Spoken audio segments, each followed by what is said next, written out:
ठीक है, ये ऑलरेडी फास्ट ही चलेगा आपके पास। ठीक है, तो आइए सबसे पहले इंटीग्रेशन का हम लोग रिवीजन कर रहे हैं। इंटीग्रेशन में आपके पास सबसे इंपॉर्टेंट चीज क्या है? फॉर्मूले। सबसे पहला बंडल जो है वो किसके नाम है? एक्स की पावर एन के नाम। बताओ भाई formula. X n plus one upon में और प्लस का सी। ठीक है, उसके बाद इसी के फिर उन्होंने और एक्सटेंशन भी दिए हैं, जैसे एक्स स्क्वायर कितना हो जाएगा? एक्स क्यूब अपॉन में थ्री प्लस का सी। फिर सिंपल एक्स वाला भी कितना हो जाएगा? X square upon two plus C. अच्छा, अगर सिर्फ कांस्टेंट लिखा हुआ है, बिल्कुल सही बात है, उसके पीछे सिर्फ क्या लगा देते हैं? एक्स प्लस सी, कांस्टेंट एक्स। एक्स और प्लस सी। इसका एक एग्जांपल देना मेरे को, इसका एक एग्जांपल दो। 5x या 5? 5 इंटीग्रेशन कितना हो जाएगा? 5x प्लस सी। सही है। अच्छा जी, और भी हैं बड़े फेमस वाले, रूट एक्स। रूट एक्स का इंटीग्रेशन बताइए। 2 अपॉन में 3 एक्स की पावर 3 अपॉन। सही है, बिल्कुल। 1 अपॉन रूट एक्स का भी बड़ा फेमस है, 2 रूट एक्स। कितना होता है? 2 रूट एक्स प्लस सी। ठीक है। अच्छा जी, फिर 1 अपॉन एक्स स्क्वायर का भी होता है, minus 1 upon x plus C. तो मेरे ख्याल से ये थोड़े से फेमस हैं इसमें। हाँ जी, एक आपके पास इंटीग्रेशन चलता है ई की पावर एक्स वाला भी, ई की पावर एक्स प्लस सी। एक आता है ए की पावर एक्स वाला, कितना होता है? ए की पावर एक्स अपॉन में लॉग ए। ठीक है, उसके बाद आते हैं आपके पास ट्रिग्नोमेट्री के। ये पहला बंडल निकल गया आपके पास। सेकंड बंडल में जो है वो ट्रिग्नोमेट्रीज है। ट्रिग्नोमेट्री आपके पास साइन है और कॉस है, फिर टेन है, फिर कॉट है, फिर कॉसेक है, और एक और भी आपके पास सेक। ये सेक है। ठीक है, आपको ये फॉर्मूले बिल्कुल रटे हुए होने चाहिए। मैं आपको पहले बता रहा हूँ, साइन का इंटीग्रेशन क्या है भाई? Minus cos x. ठीक है, कॉस एक्स का क्या हो जाएगा? Sine x. Sine x. हाँ जी, 10x का बिल्कुल लॉग सेक एक्स प्लस सी। कॉट का लॉग कॉसेक एक्स प्लस सी। नेगेटिव नहीं आएगा, माइनस आएगा। ठीक है, नेक्स्ट वाला कॉसेक का बताइए। Log cosec x minus cot x plus C. और सेक में आपके पास log sec x plus tan x plus C. तो ये आपके पास 6 ट्रिग्नोज थे, मेरे ख्याल से 6 के 6 ट्रिग्नोज हमने कवर कर लिए इसमें। ठीक है, 6 ट्रिग्नोज है। अच्छा जी, उसके बाद आपके पास इनवर्स वाले। इनवर्स वाले में 1 अपॉन में under root 1 minus x square, किसका है भाई ये? Sine inverse x. फिर माइनस 1 अपॉन में under root 1 minus x square, ये किसका है? कॉस इनवर्स एक्स का। फिर आपके पास 1 अपॉन में 1 प्लस एक्स स्क्वायर, ये किसका है? टेन इनवर्स एक्स का। ध्यान रखिएगा दोनों तरफ के आप ही लिखेंगे। भैया लेफ्ट वाला दे दो राइट वाला हम लिख देंगे, राइट वाला दे दो लेफ्ट वाला हम लिख देंगे, ऐसे नहीं, दोनों आप ही को लिखना है। आपको याद रखना है, अगर आपने लेफ्ट वाला लिखवा के फिर राइट वाला खुद लिख रहे हो, ये बिल्कुल गलत प्रैक्टिस है, आपको दिखेगा नहीं इंटीग्रेशन, दिक्कत आ जाएगी। आपको दोनों तरफ से याद होना चाहिए, सारे बंडल खुद लिखो, गिन के लिखो चाहे बेशक से, और एक भी मत छोड़िए, और सीक्वेंशियली लिख दो तो बहुत बढ़िया। हाँ भाई, माइनस 1 अपॉन में 1 प्लस एक्स स्क्वायर, किसका? बिल्कुल कॉट इनवर्स एक्स। नेक्स्ट है आपके पास 1 अपॉन में x under root x square minus 1, ये किसका इंटीग्रेशन है? Second inverse x. Minus 1 upon में x under root x square minus 1, ये किसका है? बिल्कुल कॉसेक इनवर्स। मेरे ख्याल से 6 ही इनवर्स ट्रिग्नोज होते हैं, 6 ही है ये। हैं? कौन स्क्वायर वाले? हाँ हाँ, वो डेरिवेटिव्स वाली फॉर्म। ठीक है, तो सेकंड बंडल आपका हो गया। थर्ड है, सबसे पहला आपने वो एक्स की पावर एन वाला निकाला, उसके बाद फिर आपने सिंपल ट्रिग्नो निकाला, फिर आपने इनवर्स ट्रिग्नो निकाला। अब कुछ डेरिवेटिव्स फॉर्म्स भी हैं हमारे पास, जैसे कि sec square x. Sec square x का इंटीग्रेशन क्या होता है? 10x। ये डेरिवेटिव से आई है, जैसे 10 का डेरिवेटिव क्या होता था? Sec square. सेक स्क्वायर का इंटीग्रेशन 10x, उल्टा है। ठीक है, एक आपके पास मेरे ख्याल से 1 अपॉन एक्स वाली भी आई है। 1 अपॉन एक्स का इंटीग्रेशन क्या होता है? log x, ये भी इसी से है, log x का डेरिवेटिव होता था 1/x, 1/x का इंटीग्रेशन log x। नेक्स्ट है आपके पास एक और भी फेमस है sec x tan x, ये होता है, इसका इंटीग्रेशन होता है आपके पास sec x। ठीक है, अच्छा जी, नेक्स्ट है आपके पास cosec स्क्वायर x, एक इसका cosec का cot के साथ हिसाब किताब है cot x। ठीक है, और एक और भी है आपके पास cosec x cot x, तो ये आपके पास चलता है माइनस का cosec x। ठीक है तो और भी, बट ये मेन है, इनको याद रखिएगा। ठीक है, ये चार ही हैं वैसे तो, ये 1/x हमने जोड़ दिया इसका log x बन के। ठीक है, तो ये मेरे ख्याल से फोर्थ बंडल है आपके पास, फोर्थ ही ना। सबसे पहला x की पावर n वाला, दूसरा ट्रिग्नो वाला, तीसरा इनवर्स वाला, और चौथा आपके पास डेरिवेटिव वाला। ओके, अच्छा जी, अब उसके बाद एलजेब्रा। एलजेब्रा मतलब दो फंक्शनों के बीच में अगर प्लस माइनस है तो उसमें इंटीग्रेशन दोनों को बट के काम होता है। ठीक है, इसको अलग बटेगा और इसको अलग बटेगा। इसका एक एग्जांपल, जैसे इंटीग्रेशन है x square plus sine x का, तो कैसे करेंगे हम, एक्स स्क्वायर को तो अलग बांट देंगे और साइन एक्स को अलग। देखो भाई, समझ में आना जरूरी है, अगर नहीं आ रहा तो मुझे पहले ही बता देना कि भैया थोड़ा स्लो कर लो, समझ में नहीं आ रहा। यहां तक ठीक है? ठीक है उमा, हाँ जी, एक्स स्क्वायर का integration x cube upon 3, sine x का माइनस का कॉस एक्स। मतलब अगर कभी भी माइनस का कॉस एक्स, अगर कभी भी चीजें प्लस में है आपके पास और इंटीग्रेशन चल रहा है तो दोनों को न्यारा न्यारा बटेगा। जैसे डेरिवेटिव में नहीं करते थे, मान लीजिए मुझे डेरिवेटिव करना है किसका, x square plus sine x का, तो मैं क्या करता था, एक्स स्क्वायर का अलग करता था, साइन एक्स का अलग करता। ऐसा ही सेम इंटीग्रेशन, अगर आपके पास चीजें प्लस में है या माइनस में है तो आप अलग अलग बांट देते हैं और अलग अलग इंटीग्रेशन करते हैं, कोई दिक्कत नहीं इंटीग्रेशन को, बिल्कुल डेरिवेटिव की तरह बिहेव करता है। ठीक है, अच्छा जी, एक और बड़ा ही फेमस अलजेब्रा है इसमें, कि अगर कभी भी कोई ऐसा फंक्शन है जिसके साथ कोई कांस्टेंट मल्टीप्लाई है, फॉलो आउट ऑन कर लो,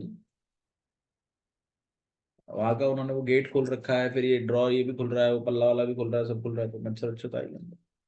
पहले गेट के लगाया। हाँ, तो इस केस में क्या होगा, के क्या चला जाएगा आपका, एग्जाम्पल बताइए, इस वाले बोल रहा हूँ, जैसे आपके पास 5 साइन लगा देते हैं, 5 साइन एक्स, अब 5 क्या हो जाएगा, बाहर आ जाएगा, और आप खाली किसका इंटीग्रेशन करेंगे, साइन, साइन एक्स का इंटीग्रेशन माइनस। आपने तो बाहर निकाला ना बस। है, आपने तो हाँ बाहर ही निकाला मैंने, आपने बोल रहे थे ना अभी आप। मैंने पूछा आपसे, मैं बोल नहीं रहा था, मैं पूछ रहा था आपसे, आपने निकाला है माइनस में कि नहीं निकाला, तो -5 cos x प्लस 6। ठीक है, यहां तक कोई इशू तो नहीं है। अच्छा जी, अब अगर मैं सिर्फ उमंग अगर 5 ही कहता तो इसका आंसर क्या होता, सिर्फ अगर मैं 5 कहता तो बिल्कुल इसका आता 5x प्लस सी। क्या ये भी इसी तरीके से हुआ है, देखो वैसे तो ये इसी तरीके से ही हुआ है, 5 बाहर चला गया, 1 बचा, 1 का इंटीग्रेशन क्या होता है x, तो 5x बन गया। ठीक है, बट मैंने इसका आपको एक फॉर्मूला भी लिखा हुआ है कि अगर कोई कांस्टेंट है तो उसके पीछे आप क्या लगा लेंगे, x।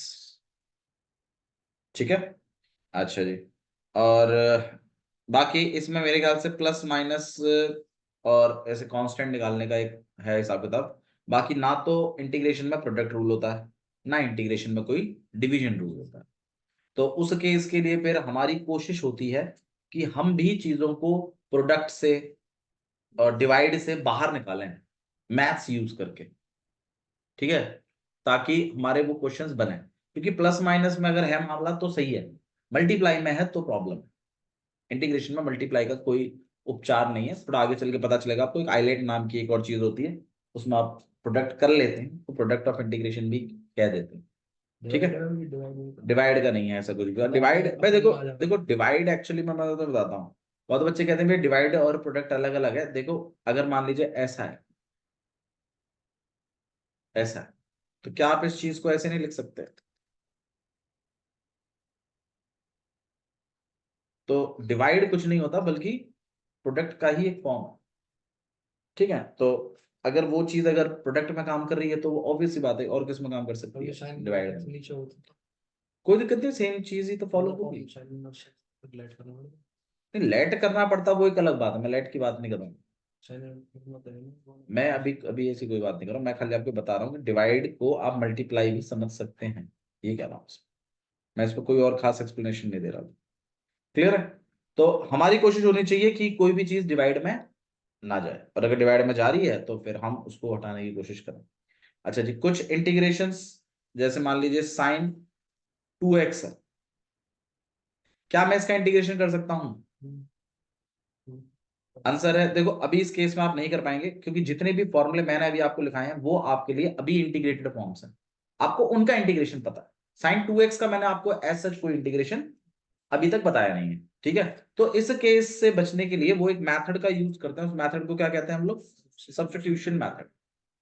सब्स्टिट्यूशन मेथड क्या कहता है? सब्स्टिट्यूशन मेथड कहता है कि चीजों को लेट कर लीजिए और आपकी जो इंटीग्रेटेड फॉर्म है ना, जो फॉर्मूले हैं उनमें लेके आओ। तो वो ये कहता है कि साइन 2x का तो तुझे पता नहीं है, तू एक काम कर, अगर ये 2x की जगह अगर एक सिंगल वेरिएबल लिखा होता तो मामला बन जाता। तो इस केस में हमें क्या करना चाहिए? 2x को हम क्या लेट कर देंगे? ठीक। फिर इसका फर्क और देखते हैं। देखो मैं इस केस में आपको करके दिखा रहा हूं, मैं आपको एक चीज समझा देता हूं, मैं इसका डायरेक्ट शॉर्टकट भी बनाऊंगा, ठीक है? फिर मैं आपको चीजों को डायरेक्ट लेट करना भी बताऊंगा कि भाई देखो थोड़ा सा ना 12वीं क्लास के बच्चे की तरह सोचो, छठी क्लास के बच्चे या 7वीं क्लास के बच्चे की तरह नहीं। ठीक है, तो पहला स्टेप पहला है तो हम कर लेते हैं इसको, ठीक है? तो आपको क्या करना है, 2x को क्या लेट कर देना है? टी। अब आप बताइए मैंने 2x को टी क्यों लेट किया, ये और बता दो, बताओ कौन, बताओ योगेश, 2x को टी क्यों लेट किया? नहीं, 2x को मैंने टी क्यों लेट किया?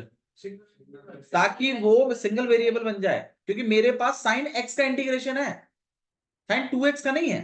तो मैं 2x की जगह एक सिंगल चीज लिखना चाहता हूं, तो इसलिए मैंने 2x की जगह क्या लिख दिया। अब बताओ 2x की जगह क्या मैं u लिख सकता था? लेकिन वो लिख सकते हैं, एनसीईआरटी टी लिखवा रही है बस। अब जब आपने इसकी जगह लिख दिया टी, तो क्या ये dx ही रहेगा या कुछ और बनना चाहिए? ये dt में बनना चाहिए। फिर क्या डायरेक्ट ही बना दूं या कहीं से हिसाब किताब निकलेगा इसका? बिल्कुल, जो आपने लेट किया है उससे हिसाब किताब बन।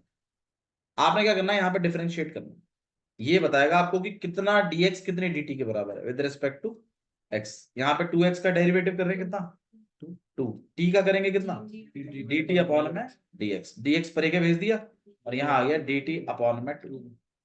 तो इसका मतलब एक dx कितने कितने dt के बराबर है? dt अपॉन 2 के बराबर।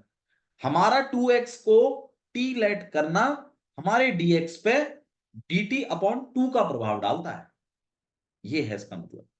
अब आप यहाँ पे dx की जगह क्या लिख सकते हैं? dt upon 2। भैया ऐसे तो हर बार हम कुछ लेट करेंगे तो हर बार कुछ ना कुछ प्रभाव आएगा। हाँ बिल्कुल आएगा, आपको वो प्रभाव को ही ध्यान रखना है। अब प्रभाव याद रखने का डायरेक्ट तरीका बता रहा हूं मैं अब आपको, अब इस पर गौर करिएगा। आपका जो प्रभाव होता है ना वो कुछ नहीं होता, बल्कि इसका डेरिवेटिव होता है।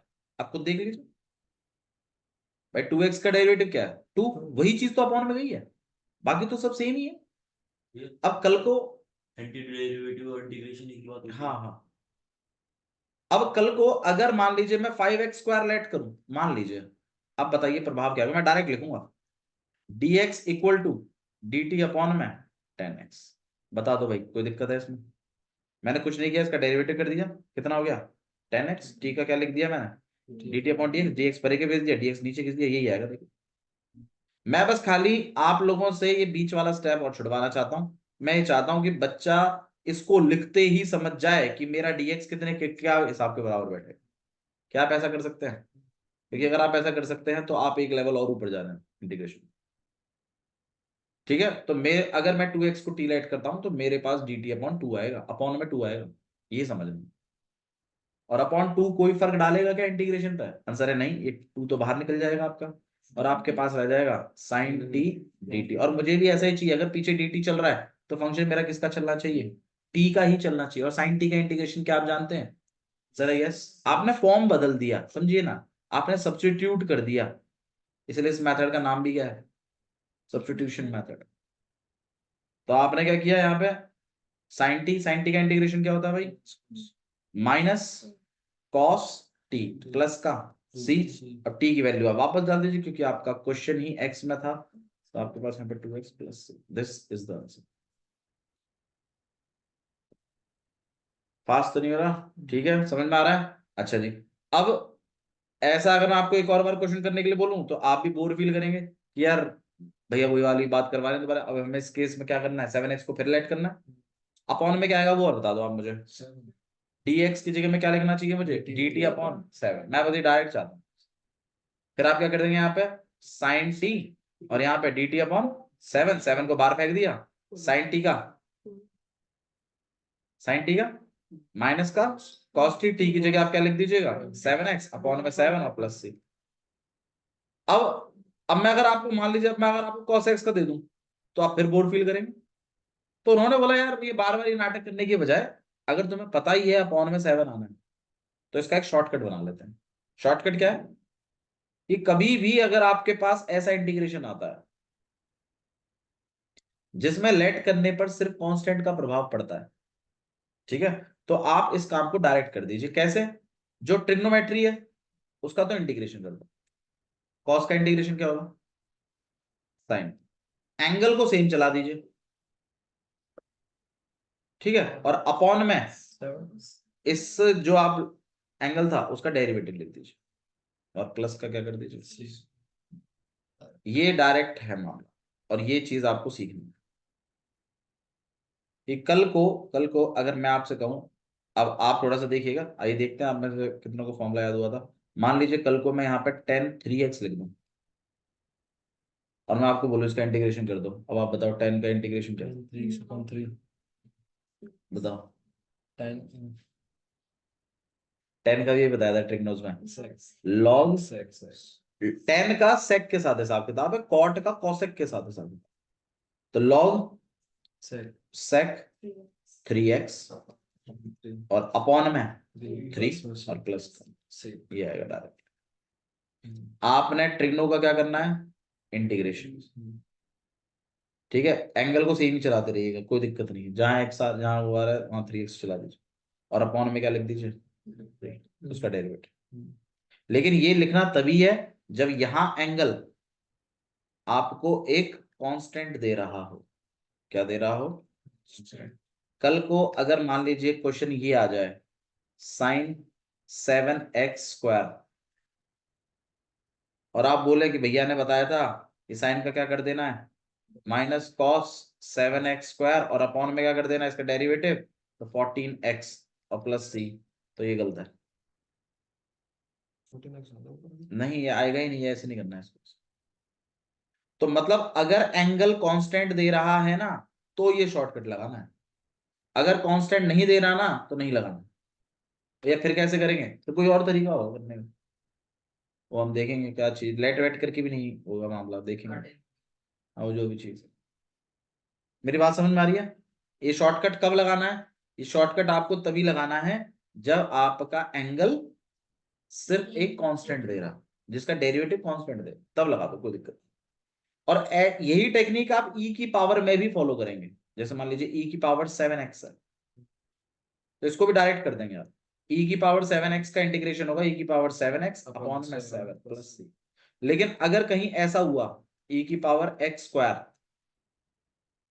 तो नहीं करेंगे आप इस ड्रामे को कि e की पावर x² और अपॉन में 2x और प्लस का c, ये गलत है फिर।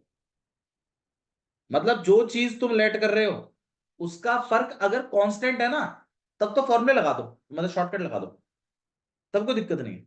लेकिन अगर तुम्हारी रिलेट करने वाली चीज अगर कोई मतलब एक्स दे रही है या कुछ दे रही है जहां कटिंग हो सकती है तो वो कटिंग आपको शो करनी पड़ेगी। बोलो भाई, ठीक है यहां तक?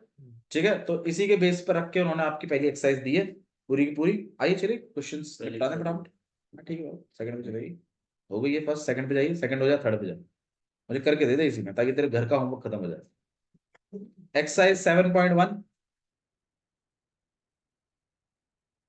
ठीक है। आइए फटाफट क्वेश्चंस करते हैं कुछ।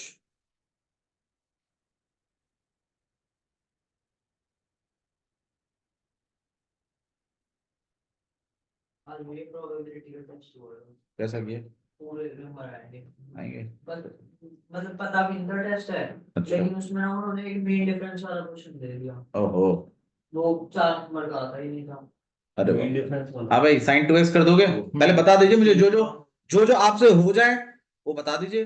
भाई साइन 2x का कर दोगे, बताना कितना, minus minus cos 2x upon में, प्लस सी हाँ भाई दूसरा वाला बताइए, cos 3x sine sine 3x upon 3 sine 3x upon में 3, हाँ बाबू,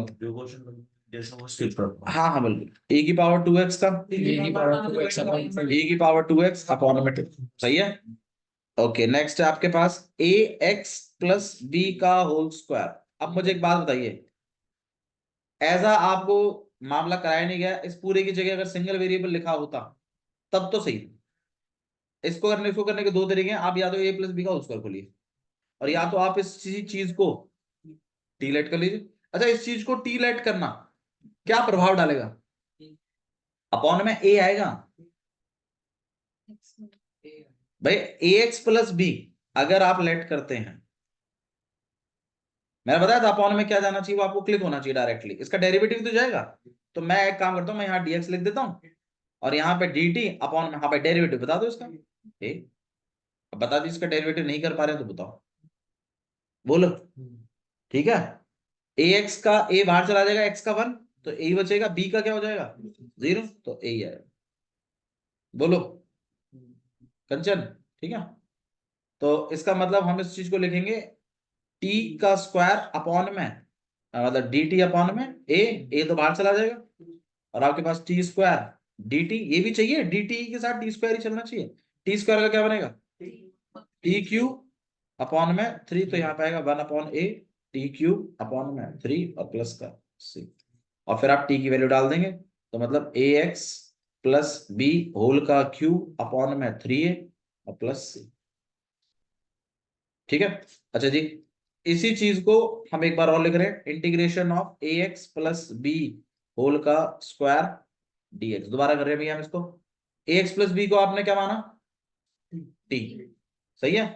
मैंने आपको एक चीज समझाई थी कि अगर कांस्टेंट आ रहा है तो अपॉन में लगा देंगे, और जो चीज आपने मानी है उसको उसका इंटीग्रेशन कर देंगे। अब आप खुद सोचिए थोड़ी देर के लिए, आप इसको क्या सोचिए, x x स्क्वायर का इंटीग्रेशन क्या होता है, तो मैं एक काम करूं, मैं इसको x प्लस बी का क्यूब लिख दूं, और अपॉन में इसका क्या करना है डेरिवेटिव और प्लस का, याद करिए थोड़ी देर पहले आपने यही लिखा था। ठीक है, तो शॉर्टकट थोड़ा सा करने की कोशिश करिए, आदत पड़ेगी आपको। ओके नेक्स्ट वाला देख रहे हैं हम लोग, integration of sine 2x minus 4 ई की पावर 3x। हाँ भाई कैसे करेंगे, माइनस में है अलग अलग बटेगा, साइन 2x का इंटीग्रेशन बता दीजिए, माइनस कॉस 2x अपॉन में 2, हाँ भाई 4 तो बाहर चला जाएगा, e की पावर 3x का बता दीजिए, 3x अपॉन में 3 प्लस का c,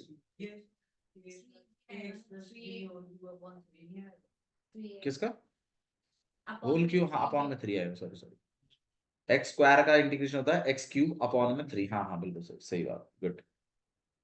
ये समझ में आया आपको, इसमें तो कोई दिक्कत नहीं है।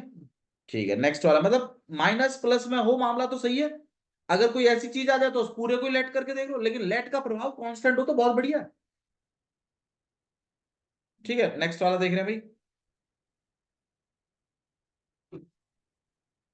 नेक्स्ट में आपके पास क्वेश्चन नंबर 6, इंटीग्रेशन ऑफ 4 ई की पावर 3x प्लस 1 dx। हाँ भाई अलग अलग बांट दें, 4 तो बाहर चला जाएगा, e की पावर 3x का अपॉन 3 और 1 का x प्लस c, ये 7th वाला देख लेते हैं, एक्स स्क्वायर 1 माइनस 1 अपॉन में एक्स स्क्वायर।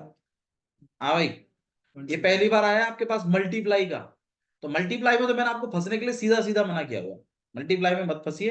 अब मल्टीप्लाई में भैया कैसे ना फंसे, मतलब कैसे निकलते हैं मल्टीप्लाई से, अब ये चीज आपको सीखनी है, मल्टीप्लाई से कैसे निकलते हैं, चीजों को मल्टीप्लाई कर दीजिए ना, नॉर्मल मैथ्स, इंटीग्रेशन मत करो उसका, पहले तो सॉल्व कर लीजिए, कुछ ऐसा कर दीजिए कि मल्टीप्लाई हट जाए। मल्टीप्लाई कैसे हटेगा भाई, मुझे एक बात बताइए, ये चीज ऐसे लिखी हुई है, मैं चाहता हूं ये मल्टीप्लाई हट जाए, कैसे हटेगा ये, मल्टीप्लाई कर दीजिए, और कैसे हटता है, कितना हो जाएगा यहाँ पे 6x प्लस 8, हट गया मल्टीप्लाई, लो भाई, इंटीग्रेशन मल्टीप्लाई के लिए मना नहीं कर रहा, वो तो ये कह रहा है मल्टीप्लाई जब तक रहेगा मैं इंटीग्रेशन लगा नहीं, वो तो ये कहता है। तो आप इस केस में क्या कर लीजिए, मल्टीप्लाई, मल्टीप्लाई करेंगे तो यहाँ पर एक्स स्क्वायर और यहाँ पर 1, एक्स स्क्वायर से एक्स स्क्वायर कट जाएगा ना अगले वाले के मल्टीप्लाई में। अब आप बताइए क्या ये इंटीग्रेटेड फॉर्म है आपके लिए? क्या इसका इंटीग्रेशन जानते हो तुम? भाई जिसका इंटीग्रेशन जानते हैं हम, अब वो हमारे लिए इंटीग्रेटेड फॉर्म है, ध्यान रखिएगा। अब आप मुझे बताइए क्या ये आपके लिए इंटीग्रेटेड फॉर्म है ना? अब तो है ना, पहले नहीं थी लेकिन अब तो है।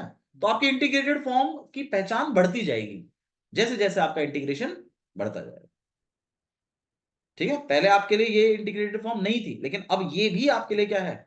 इंटीग्रेटेड फॉर्म है, आपकी पहचान ही फॉर्म है। इससे इंटीग्रेशन कर दोगे तुम। अब मुझे बताओ एक्स स्क्वायर माइनस 1 क्या आपके लिए इंटीग्रेशन फॉर्म है? क्या आप कर सकते हैं इसका इंटीग्रेशन? बिल्कुल कर सकते हैं। कैसे? एक्स क्यूब अपॉन में 3 माइनस का एक्स प्लस हो गया, ये इंटीग्रेटेड फॉर्म। तो आपने अपनी इंटीग्रेटेड फॉर्म ज्यादा से ज्यादा बढ़ानी है। वो कैसे बढ़ेगी? ज्यादा से ज्यादा क्वेश्चन करके। चलिए नेक्स्ट वाला देखते हैं। रेस उसको सर्कल कर देगा, अगले में देखेंगे। ज्यादा टाइम पूछते हुए जाना बस। क्वेश्चन नंबर 8 देख लीजिए। इंटीग्रेशन करना है आपको A x square plus B x plus C. हाँ भाई, क्या करना चाहिए इस केस में? प्लस में है चीजें, अलग अलग बांट देते हैं। अब ए एक्स स्क्वायर का इंटीग्रेशन बताइए। मैं पहले अलग अलग देखो, ऐसे अलग अलग बांट के भी कर सकते हो, वरना अगर ये आपको थोड़ा सा बोरिंग लगता है तो आप डायरेक्ट कर लीजिए। ए एक्स स्क्वायर का बता दीजिए। ए तो बाहर, एक्स क्यूब अपॉन 3 सही है। हाँ भाई, बी एक्स स्क्वायर अपॉन 2। सी का क्या हो जाएगा? सी एक्स प्लस एक लास्ट का कांस्टेंट। ठीक है, इसको थोड़ा छोटा रखिएगा, उसको कैपिटल कर दीजिएगा। क्वेश्चन नंबर 9 देख लीजिए। क्वेश्चन नंबर 9 भी मेरे ख्याल से आपकी इंटीग्रेटेड फॉर्म ही है, गौर कर लीजिए चाहे बेशक से। प्लस में है मामला। हाँ, क्या हो जाएगा? 2 एक्स क्यूब अपॉन 3 प्लस ई की पावर एक्स प्लस देखा, इंटीग्रेटेड फॉर्म्स आपको और मिल रही हैं अदर देन फॉर्मूलाज भी। अब चलिए क्वेश्चन नंबर 10 देख रहे हैं हम लोग। क्वेश्चन नंबर 10 में लिखा हुआ है रूट एक्स माइनस 1 अपॉन में रूट एक्स का होल स्क्वायर। मल्टीप्लाई का तो हमने देख लिया, मल्टीप्लाई कर देते हैं। फॉर्मूला अगर कोई खुल रहा है तो उसको भी खोल दीजिए, लेकिन 12वीं क्लास के बालक हैं आप, तो फॉर्मूला खोलने से पहले आपको उस फॉर्मूले का एक्सपेंडेड फॉर्म भी देख लेना है। अब a माइनस बी का अगर इसमें होल स्क्वायर खुले, अब देखो जो बच्चा इधर या स्क्वायर बांट दे तो देखो वो तो मूर्खपन है। अगर आप a माइनस बी का होल स्क्वायर खोलने की जगह अगर आप इसको स्क्वायर और इसको स्क्वायर बांट रहे हैं तो वो देखो मैथ्स कमजोर होगा इसमें। नहीं तो जो बच्चे का थोड़ा सा भी सही है, a माइनस बी का होल स्क्वायर है, तो a माइनस बी का होल स्क्वायर क्या देता है वो बता दो। a का स्क्वायर प्लस b का स्क्वायर माइनस 2ab, तो यहाँ पे 2 रूट एक्स इंटू में रूट एक्स से रूट एक्स कट गया, यहाँ पर x, यहाँ पर 1 अपॉन एक्स, यहाँ -2। बता दीजिए भाई x का। X square upon 2, 1 upon x का 1 अपॉन एक्स का क्या होता है? log x -2 -2 का -2x प्लस ये आंसर है। ठीक है, नेक्स्ट वाला देख रहे हैं भाई। क्वेश्चन नंबर 11 देखिए। ठीक है, तो आपको प्रोडक्ट से निकलना भी आ गया, हल्का फुल्का था। आपको फॉर्मूला एक्सपेंशन भी पता चल गया है कि हाँ फॉर्मूले भी एक्सपेंड होते हैं। थोड़ा डिवाइड का और देख लीजिए। X cube plus 5x square minus 4 upon में एक्स स्क्वायर dx। अभी तक आपने डिवाइड से निकलना नहीं सीखा। डिवाइड से निकलने की सबसे पहली टेक्निक होती है अलग अलग बांट दीजिए तीनों। ये तीनों के नीचे है ना एक्स स्क्वायर, तीनों को बांट देते हैं। अब इससे क्या होगा? एक्स स्क्वायर एक्स क्यूब को थोड़ा हल्का कर लेगा, नीचे से एक्स स्क्वायर हट जाएगा। एक्स स्क्वायर को एक्स स्क्वायर कर दिया, कट जाएगा, और 4 अपॉन एक्स स्क्वायर आ जाएगा। देखो मैं अलग अलग बांट रही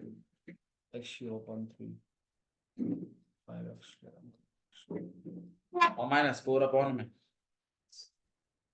एक कट कटा के कितना आएगा? x। यहाँ पर एक्स स्क्वायर से एक्स स्क्वायर कट गया 5। मेरे ख्याल से ये भी इंटीग्रेटेड फॉर्म है, ये भी इंटीग्रेटेड फॉर्म है, और ये भी इंटीग्रेटेड फॉर्म है। 1 upon x square, 1 upon x square का इंटीग्रेशन क्या होता है? -1 अपॉन एक्स।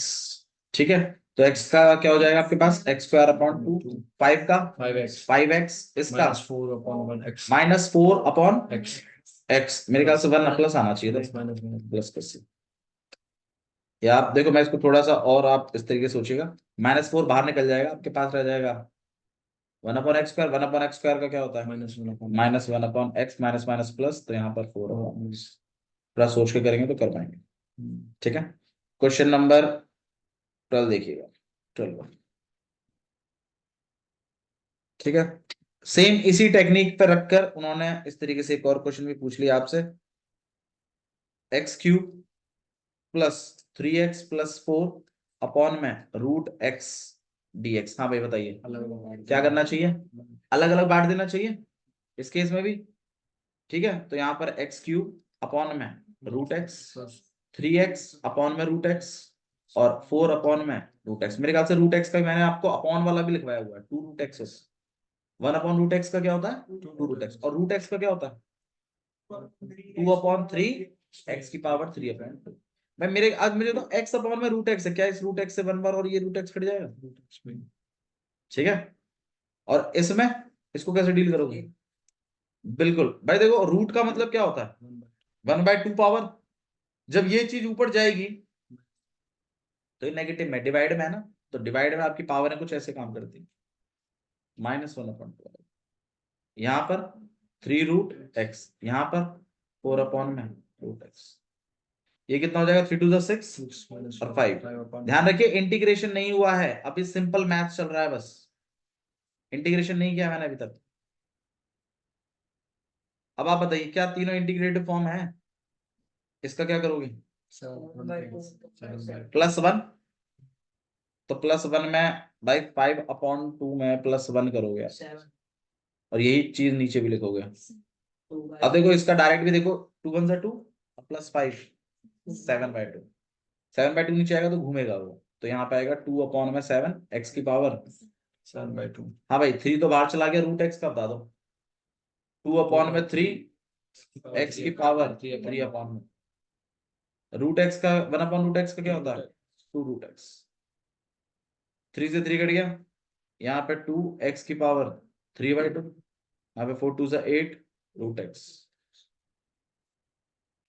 ठीक है, ठीक है, तो क्वेश्चन नंबर 12 है आपके पास। क्वेश्चन नंबर 13 में देखिए, तो मतलब अगर रूट अगर या कुछ भी चीज है तो तीनों को एक बार डिस्ट्रीब्यूशन जरूर देखा करो। ठीक है, ओके, नेक्स्ट देख रहे हैं हम लोग क्वेश्चन नंबर 13। एक्स, हाँ बिल्कुल एक्स क्यूब लिखा हुआ है यहाँ पर, -x² प्लस x-1 अपॉन में x-1 और यहाँ पर dx। हाँ भाई इनमें क्या करेंगे आप, x² को कॉमन निकाल लेंगे, x-1 1 को बाहर निकाल लिया, x-1 अपॉन में, मतलब या तो वो चीज बढ़ जाए और या तो वो चीज हट जाए, दो तरीके होते हैं डिवाइड से निकालने के। अब आपके पास क्या बचेगा खाली x² प्लस 1, x² का इंटीग्रेशन 1 का, क्वेश्चन नंबर 13। ठीक है,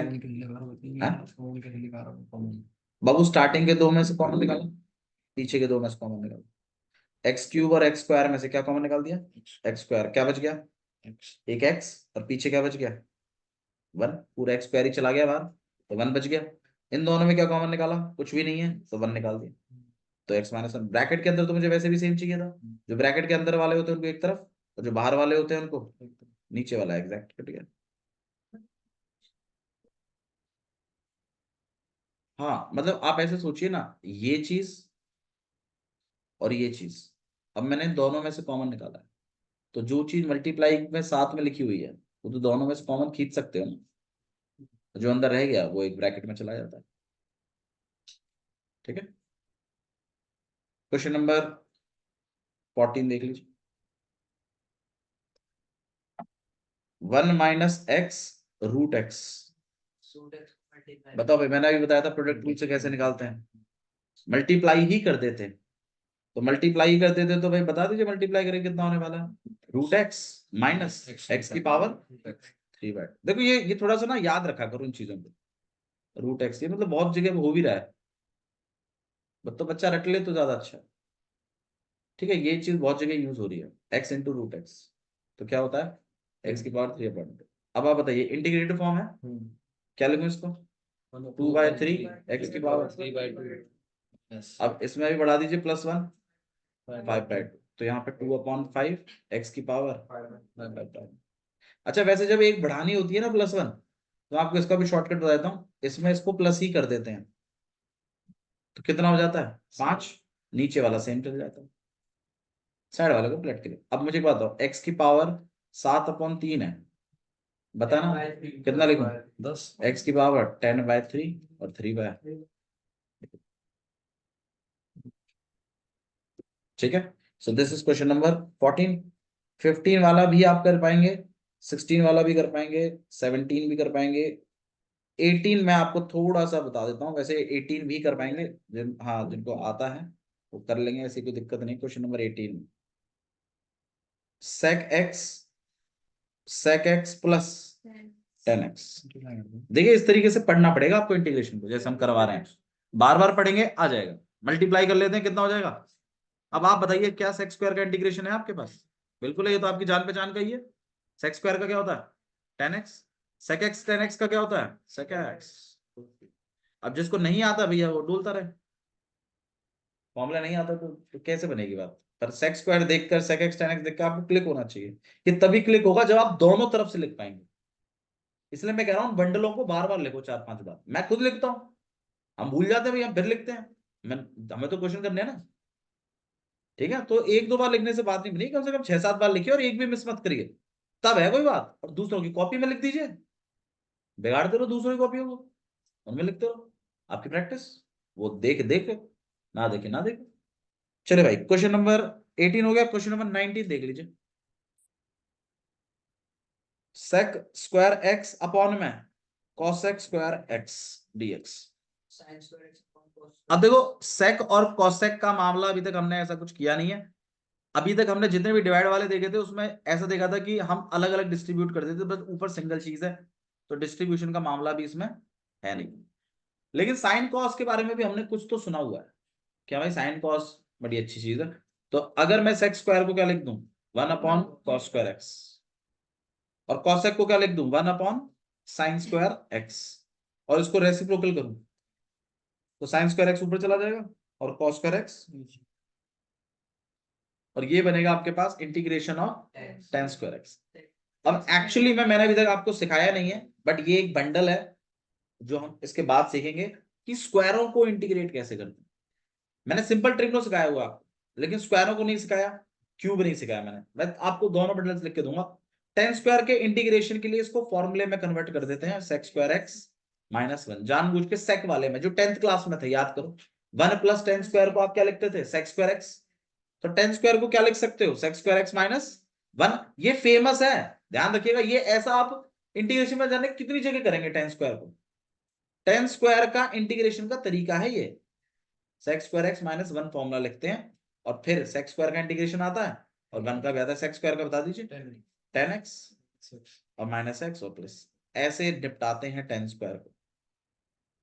tan² को किस में कन्वर्ट कर देते हैं sec²x -1 में, और फिर sec² का भी इंटीग्रेशन कर देते हैं और 1 का भी कर देते हैं। ठीक है, तो ये आपके पास क्वेश्चन नंबर 19 है। क्वेश्चन नंबर 20 देखिए क्या लिखा हुआ है। हाँ जी, क्वेश्चन नंबर 20 देख रहे हैं। थोड़ा प्रैक्टिस करिएगा इस एक्सरसाइज की, अगली एक्सरसाइज आपसे कंफर्टेबली हो जाएगी। इसकी प्रैक्टिस नहीं करेंगे नहीं होगी अगली। cos²x, हाँ भाई क्या करना चाहिए, मैंने बताया था नीचे cos² है, साइन कॉस में ऑलरेडी कन्वर्टेड ही है, अलग अलग बांट के देख लीजिए। अब अलग अलग बांटे आप, चलो ठीक है, एक अच्छी बात है, लेकिन ना बांटने से पहले बीइंग इन 12th क्लास आपको सोचना पड़ेगा कि ये 1/cos² का मैं करूंगा क्या। मैं इसको ऊपर ले जाके क्या बना लूंगा sec²। ध्यान रखिएगा sec² इंटीग्रेशन में मेरा मनपसंद एरिया है, sec² का इंटीग्रेशन मुझे आता है इसलिए फेवरेट है। अच्छा cos² है तो 2 cos है ना, तो sin/cos क्या बना देगा 10x, और जो अपॉन का cos रह गया वो ऊपर आके क्या बनाएगा sec x। यार ये भी फेवरेट है sec x 10x। अब अलग अलग बांट दीजिए, 2 तो बाहर निकल गया, sec² का बता दीजिए, तू लेट कर ले, sec² का इंटीग्रेशन क्या होता है 10x, 3 बाहर निकल गया, sec x 10x का इंटीग्रेशन डायरेक्ट है sec x। क्या ही लेट कर रही है भाई, 10 और sec² होता तब तो तेरा लेट करना वाजिब है, 10 लेट किया sec² कट गया, sec x 10x है। इंटीग्रेटेड फॉर्म है आपकी। सेक का डिफरेंशिएशन है सेक एक्स tan x। समझ में आया? तो ये 20 क्वेश्चन है, दोबारा ट्राई कर लीजिएगा बेशक से, ये देखना ठीक है? क्वेश्चन बाकी हम लोग कल करेंगे।